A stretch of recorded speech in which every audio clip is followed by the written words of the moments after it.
ಪ್ರಮುಖವಾಗಿ ಮೆಟ್ರೋ ಹತ್ತಬೇಕು ಅಂದ್ರೆ 100 ಸಲ ಯೋಚನೆ ಮಾಡಬೇಕು ಅನ್ನುವಂತಹ ಪರಿಸ್ಥಿತಿ ಇತ್ತು. ಕಾರಣ 5% ಟಿಕೆಟ್ ದರ ಹೆಚ್ಚಳ ಮಾಡಿ ಆದೇಶವನ್ನ ಹೊರಡಿಸಲಾಗಿತ್ತು. ಬಟ್ ಈಗ ಸ್ವಲ್ಪ ಮಟ್ಟಿಗೆ ನಿರಾಳ ಅಂತ ಅನ್ಸುತ್ತೆ. ಕಾರಣ ಕೇಂದ್ರ ಸರ್ಕಾರ ಈಗ ನಾಳೆಯಿಂದಲೇ ಪರಿಷ್ಕೃತ ದರ ಜಾರಿ ಆಗೋದಕ್ಕೆ ತಡೆ ನೀಡಿದೆ ಅಂತೆ.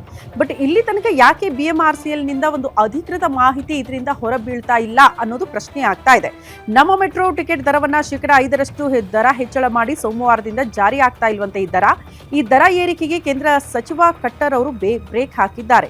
ಇದೀಗ ತಡೆ ಬಿದ್ದಿರೋದ್ರಿಂದ ಪ್ರಯಾಣಿಕರು ನಿಟ್ಟುಸಿರು ಬಿಡುವಂತಾಗಿದೆ. ಈ ಮೂಲಕ ರಾಜಧಾನಿಯ ಮೆಟ್ರೋ ಪ್ರಯಾಣಿಕರಿಗೆ ಬಿಗ್ ರಿಲೀಫ್ ಸಿಕ್ಕಂತಾಗಿದೆ.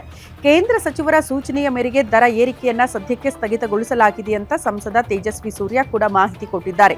ಆದ್ರೆ ಈ ಆದೇಶದ ಪ್ರತಿ BMRCLಗೆ ಬಂದಿಲ್ಲ ಅಂತ ಮೆಟ್ರೋ ಅಧಿಕಾರಿಗಳು ಹೇಳ್ತಿದ್ದಾರೆ. ಇನ್ನು BMRCL ನಿಂದ ನಾಳೆಯಿಂದಲೇ ಟಿಕೆಟ್ ದರ ಏರಿಕೆ ಆಗಬೇಕಾಗಿತ್ತು. ಇದಕ್ಕೆ ಇದೀಗ ಕಡಿವಾಣ ಬಿದ್ದಂತಾಗಿದೆ.